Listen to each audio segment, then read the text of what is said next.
ఈ రోజు మా నాన్నతో కలిసి నేను ఒక కషాయం తయారు చేస్తున్నాను ఫ్రెండ్స్.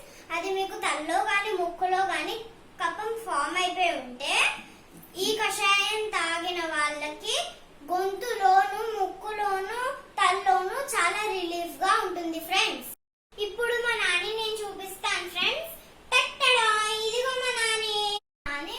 ఇప్పుడు దీనికి ఈ కషాయానికి ఏమేం కావాలంటే చిన్న ఇదిగో అల్లం కావాలి, చిన్న అల్లం ముక్క కావాలి చిన్న, తర్వాత బెల్లం కావాలి చిన్న. ఈ అల్లం ముక్క శుభ్రం చేసుకొని ముక్క తీసుకొని కడిగేసుకుని శుభ్రంగా కొంచెం ఇందులో దంచుకోవాలి చిన్న. ఈ అల్లం ఇలాగా శుభ్రంగా పొట్టు తీసేసుకోవాలి ముందు.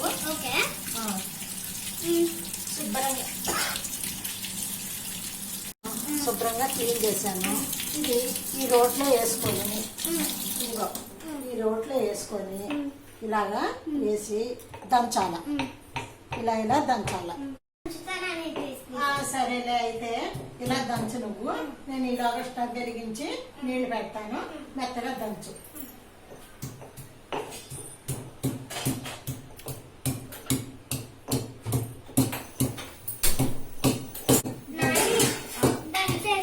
దంచేసావా? మెత్తగా కొంచెం దంచు. ఇదిగో ఒక గ్లాసు నీళ్లు పోసాను చూసావా? ఒక గ్లాసు నీళ్లు పోసాను స్టవ్ వెలిగించి. ఇప్పుడు ఈ అల్లం ఈ నీళ్ళలో వేసేయాలి. ఈ అల్లం ఉంది కదా, నువ్వు దంచిన అల్లం ఉంది కదా, ఇది తీసి ఇక నీళ్ళలో వేసేసాను. సరేనా? ఇదిగో ఇప్పుడు ఈ బెల్లం ఉంది కదా, ఈ బెల్లం తీసాను కదా, ఇదిగో ఈ బెల్లం కూడా ఇప్పుడు నీళ్ళలో వేసేయాలి. నీళ్ళలో వేసిన తర్వాత బాగా మరగనివ్వాలి.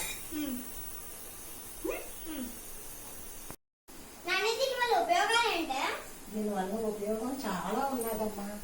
ఏంటంటే జలుబు చేస్తుంది కదా, వర్షాలు పడ్డాయంటే జలుబు చేస్తుంది.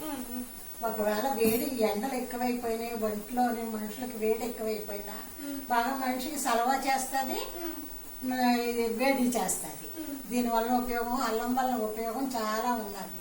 దాని గురించి ఈ సీజన్లో ఏదైనా సరే తాగామనుకో, వర్షాలప్పుడు అది మంచిగా బాగా పనిచేస్తుంది. కఫం అది ఏమీ లేకుండా ప్రశాంతంగా ఉంటుంది. ఇది తాగామంటే మనం గొంతు నొప్పి తగ్గుద్ది, చెవులో నొప్పి తగ్గుద్ది.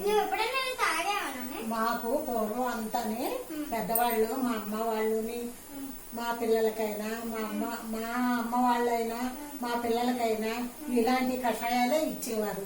ఇప్పుడంటే మందులు డాక్టర్లు వచ్చేసారమ్మా. అప్పుడేమున్నాయి? అప్పుడేమీ లేవు. ఈ మందులు అవి ఏమీ లేవు. ఇవే కషాయాలే.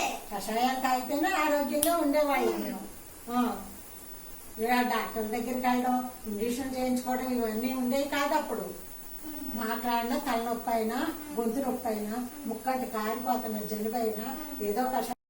ఇప్పుడు గ్లాసు నీళ్ళు పోసాం కదమ్మా, అర గ్లాసు నీళ్ళు అయ్యే వరకు బాగా మరిగించేయాల. మరిగిపోతాయి. అవి తీసి వడకట్టేసి శుభ్రంగా వేడివేడిగా, గొంతు మనకి ఎంత వేడైతే కాస్తుందో ఆ వేడివేడిగా తాగుతూ ఉంటే ఫ్రీగా బాగుంటుంది ఆరోగ్యంగా. ఆ గొంతు నొప్పి తగ్గు. ఇదిగో చూడు చిన్న, ఇదిగో గ్లాసు నీళ్ళు పోసాను కదా, చాలా మరిగిపోయి కదా, ఇవి అర గ్లాసు నీళ్ళు అయ్యాయి. ఈ అర గ్లాసు నీళ్ళు కూడా మంచిగా వేడివేడిగా టీ ఎలా తాగుతాము అలా పట్టుకొని తాగుతా ఉంటే హాయిగా చాలా ఉపయోగం ఉంటుంది.